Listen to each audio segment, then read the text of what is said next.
and welcome to the Giving Voice to Depression podcast, produced in partnership with the A.B. Korkor Foundation for Mental Health. I'm Terry, the creator and co-host of this podcast. I've lived with depression most of my life, and I know how easy it can be to feel all alone in the experience. I'm not alone, and you aren't either. And I'm Dr. Anita Sands, a licensed clinical psychologist with a number of my own diagnoses, all of which bring a certain amount of anxiety and depression along with them. There is great power in shared experiences. We share our own as we engage in intimate and candid conversations with our weekly guests, exploring different perspectives on and experiences with depression. We keep it real because depression is real. We keep it hopeful because there truly is hope in spite of what depression tells you. Hi, Terry. Hello, Anita. So we regularly receive comments from people who listen to this podcast. And they are in 50 different countries, by the way, which still amazes me. There you go. This week, Sandy wrote, saying, "From the bottom of my heart, I thank all the people on this podcast who share their stories." And we do too. Because every single person has something to teach us. Our guests have given us new, clearer language for describing and understanding what it's really like to be in depression's grip. We've learned new strategies and tools to help us stay a step ahead of the slide or to climb out of the pit in less time and with less damage, which is always the goal. They've shared effective ways to prepare for a possible mental health crisis by pre-planning and lining up resources before they're needed. And our guests regularly remind us of the absolute truth that there is nothing weak or even especially unusual about having a mental health challenge. Today's guest, Lacey, was a teen whose depression and suicidal thoughts were so pervasive that she did not know if she would live past the age of 16. She is now a social worker helping others who struggle with their mental health. And she shares about her family's avoidance of talking about depression until she opened the door, which ended up revealing a previously unshared family history that, in her words, allowed her to have hope for a future. So here now is Lacey in a conversation we recorded a few years back, giving her voice to depression.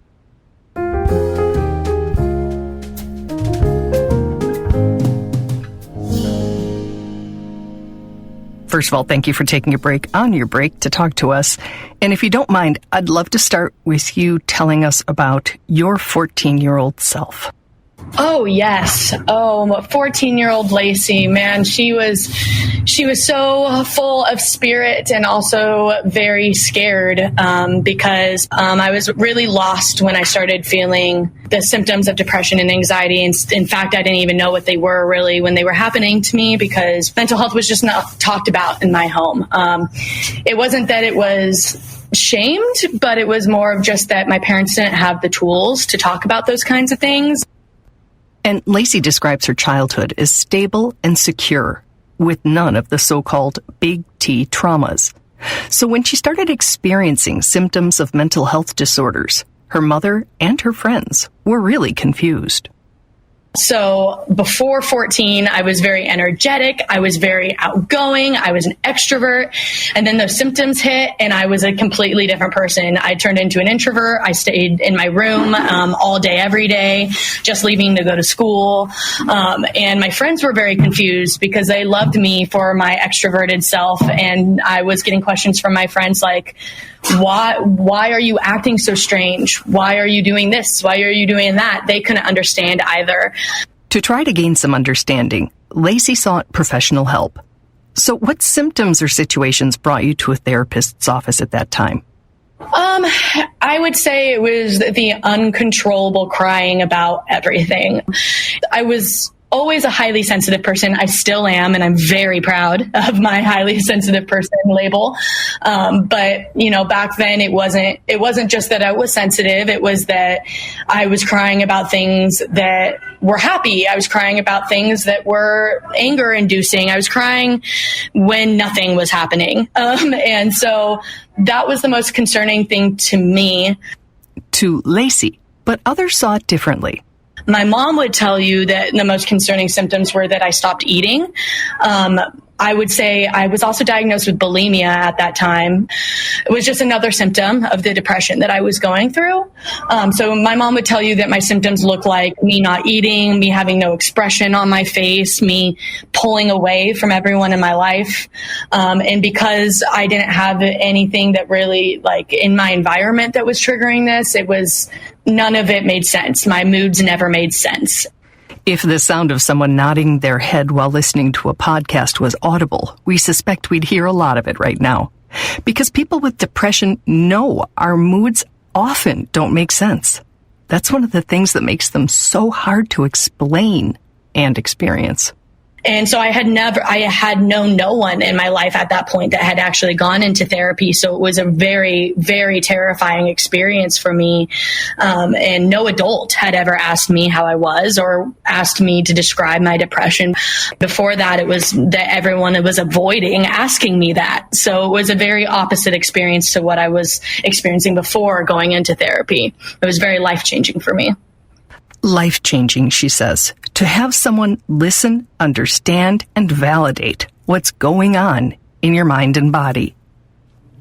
Oh, very much so. And I think my first therapist was the first person to tell me that your physical health and your mental health are just as important as each other. And I'd never heard that before. I'd never even heard that mental health was important, period, let alone as important as physical health. Lacey was lucky that her first therapist was a good one, who was able to connect a lot of dots for her. It's not just you being a 14-year-old, because that's what I was told up to that point. You know, you're just feeling this way because you're an angsty teen. And all teens feel this way. Right. And so when I went to the therapist's office and she was like, what you're describing to me is not a normal teenage experience. You deserve to be happy. And that was just something I had never heard before. I thought that, everyone else was going through it too, just were better at hiding it than me, I guess. But she really reassured me that everything I was experiencing I should not have to tolerate. So that was the first time I had learned that, which was really, really important to the rest of my experience in mental health. Really, she set a really good foundation for me. From that foundation, Lacey started learning which tools worked for her. First and foremost, would say that when I entered into therapy, it wasn't just with a psychotherapist, it was with a psychiatrist as well. And they were in the same practice and worked with the same clients. So it was kind of, they were tag teaming all their clients, which was wonderful. Lacey believes her depression is largely due to a chemical imbalance, as evidenced by the fact antidepressants work well for her. Still, she had the common and frustrating experience of having to experiment to find the right meds to manage her conditions. I mean, I wouldn't say that it all went away. I also had my own struggles with finding which antidepressant worked. I would say it took 4 or 5 years of on and off different medications until I found something that worked for me. But that was one of the main things, was she heard my story and was like, you're right. It doesn't make sense that you would feel this way, because it sounds like you do have a pretty happy and content life. And so once I was put on antidepressants at that age, it was discovering the balance of what it means to live wholly in emotions, right? I think one of the major things in that journey for me was recognizing that it's not about completely getting rid of the sadness, and it's not about completely being happy all the time. Really holding space for each of those things and not allowing the people in my life to make me feel as though that those feelings shouldn't exist. Self-acceptance versus self-judgment. But up until that point, I felt like that was something wrong with me. And then through that therapy experience, I learned like that's just a part of who I am, and I need to hold space for all that. And so that above everything was one of the most important lessons I learned into getting where I was. Lacey pauses here to share that just as with finding the right medications to manage our mental health, finding the right therapist might also take some patience and effort. This is what I tell people literally all the time, because people will go into therapy one time, have a therapist that they don't connect with, and then be like, well, therapy is not for me. And I have to say, you're not going to like every single person you meet. It's the same thing with therapy. It's a relationship. And if you don't trust that person, if you don't feel a connection with that person, then no, it's not going to go anywhere. And sometimes you have to shop around to find the person that's going to work best for you. And throughout my life, I've known that to be true. I've gone in and out of therapy with therapists that I've loved, therapists that I have not loved so much, and even therapists where I've gone out and been like, wow, I'm really concerned that person is helping people for a living, because I, would come out of those experiences feeling nothing but more shame. And of course, therapists aren't the only people that we can have paradigm-shifting conversations with. Lacey discovered a huge piece that had been missing from her personal puzzle when, after breaking the ice in therapy, she decided to share with her paternal grandmother. She ended up telling me that she had struggled all of her life with depression, and that her mom had struggled her whole life with depression, and that my dad had gone through periods of depression that I had never known about. And it took away the big blanket of shame that I felt within my family. It just lifted and was like this big epiphany moment of like, wow, the person that I love most, my Oma, also struggled with the same thing. And she was still very happy in her life and was able to live a very full life, because at that time, my depression was so pervasive and deep that I didn't know if I was going to make it past 16, honestly. I was, it wasn't just depression. It was suicidal ideation, suicidal thoughts. I never created a plan, but I was self-harming. And so I just at that age could not have pictured my life long term like that. And so when I heard the woman that I admired most say that she has gone up and down with it her whole life, I suddenly felt hope for the first time that if she could do it, I could do it, because she didn't have the resources that I did. I had more than she had. And if, she could do it with what little resources she had, then I could do it.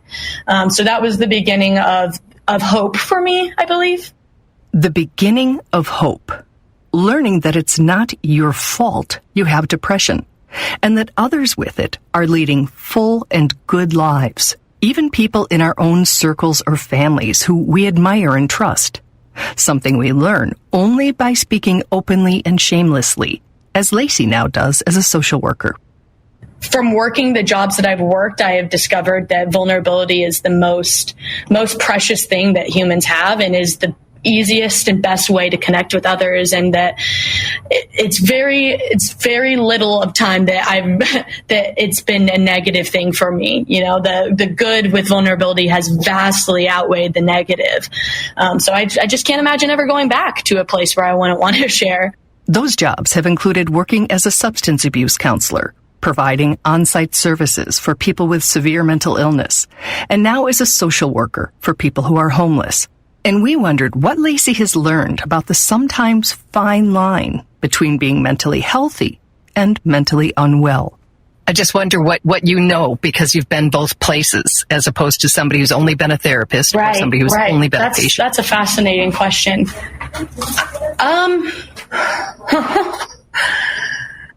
That's a really good question, what the line is there. It's so funny, because I would say that every single person at some point in their life suffers with some sort of mental illness, just like every single person suffers from some sort of physical illness at some point in their lives. And so, the line there is such a blurry one. Looking at it as illness, I see somebody who's ill as somebody who's not receiving support, who's not addressing the things that are popping up in their lives that are sending them into chaos, because that can be such a plethora of things on the spectrum of mental illness. You can suffer through a week of extreme anxiety and be ill during that period of time, and then come back out of it the next week. But I feel like putting sometimes the label of mental illness can scare people away from getting that support, because they don't feel like they want to be labeled with a disorder. And Lacey says that has prevented a lot of her professional coworkers from seeing the bigger picture. When you're so focused on labeling somebody with a disorder that you're not seeing their symptomology for what it is, which is just like a normal human reaction to inhuman circumstances that are going on in their lives. A lot of the times that mental illness thing, because everyone has a mental health, and therefore I think everyone has mental illness at some point. I think they're one and the same, I guess, is what I'm saying.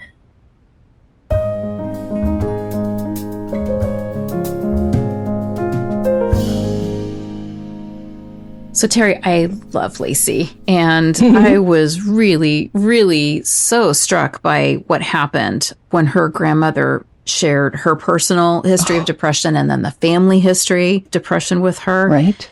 And just the impact it had on her. And I do wish that more families were open and shared, like, here's the family mental health history, because sometimes you'll say, we have a family history of thyroid issues or, diabetes or arthritis or whatever. But I would love for families to get in the habit of saying, this is what's in our family tree, because it would make it so much easier, for you to monitor, to when things are revealing themselves, to not be thinking that I don't know what this is. And instead, you've already got a context to place it within.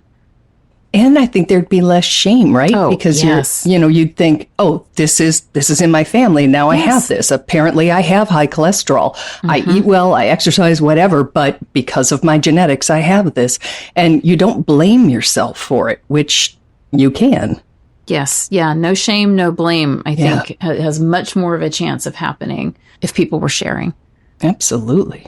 Another thing I just loved was when she said that one of the major things in her journey was recognizing that mental health is not about completely getting rid of the sadness. It's not about being happy all the time, because no one is.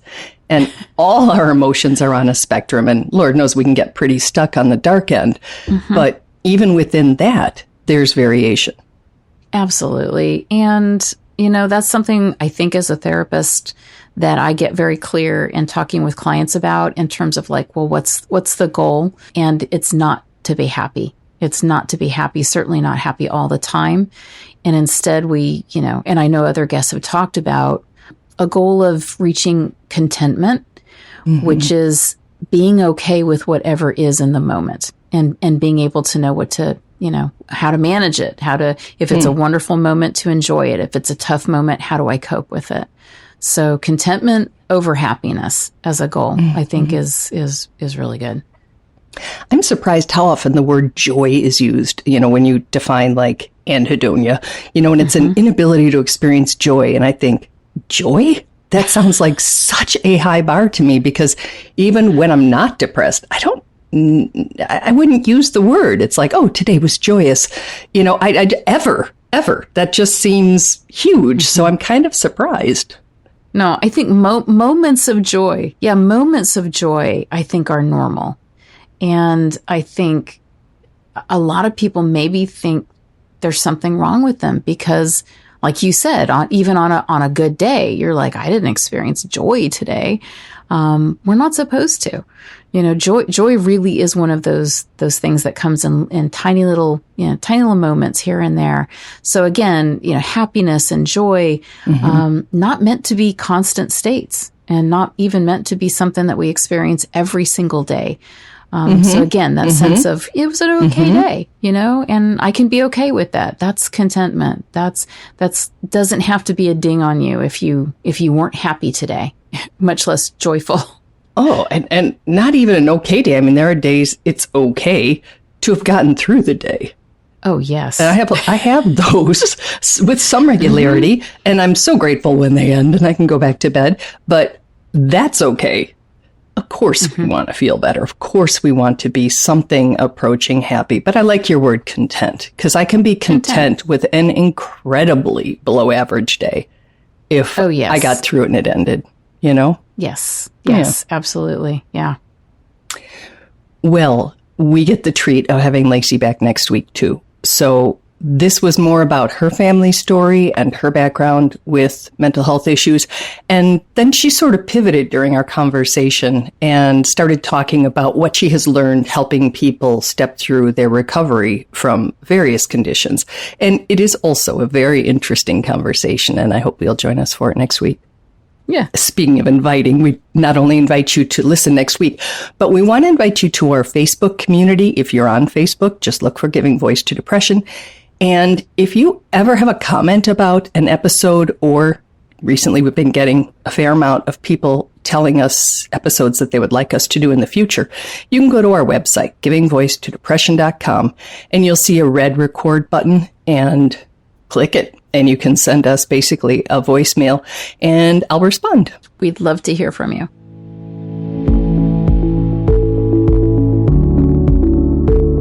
We truly hope that our podcast brings a little more understanding, helps you better articulate and reflect on your own experience with depression, or better understand how to support someone else who is struggling. If this episode has been of comfort or value to you, know that there are hundreds of others like it in our archive, which you can easily find at our website, givingvoicetodepression.com. And remember, if you're struggling, speak up, even if it's hard. If someone else is struggling, take the time to listen.